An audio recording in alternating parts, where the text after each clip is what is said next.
बिस्मिल्लाहिर्रहमानिर्रहीम। अस्सलाम वालेकुम। ज़मा वॉइस यूट्यूब चैनल की मुअज़्ज़ज़ ख़वातीन व हज़रात, सुलेमान अलैहिस्सलाम और हुदहुद का किस्सा।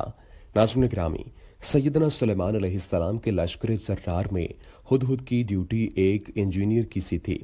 एक रोज़ हुदहुद बवक्त हाज़िरी गैर हाजिर हुआ तो सैयदना सुलेमान अलैहिस्सलाम सख्त नाराज़ हुए, मगर हुदहुद एक ऐसी खबर लाया जिससे अल्लाह के नबी भी बेखबर थे। लिहाजा उसकी गैर हाजिरी का नहायत माकूल उज़र होने की वजह से उसका कसूर काबिल माफ़ी तस्लीम कर लिया गया।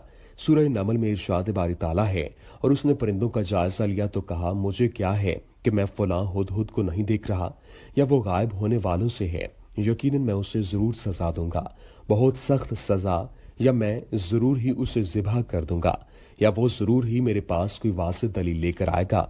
बस वो कुछ देर ठहरा, जो ज्यादा न थी। फिर उसने कहा, मैंने इस बात का अहाता किया है। लेकिन कुछ ही देर बाद वो सलमान अलैहिस्सलाम के सामने पेश हो गया और अपना उज़्र पेश करते हुए उन्हें खबर दी कि मैं कुछ देख कर आया हूँ जिसकी आपको खबर नहीं है।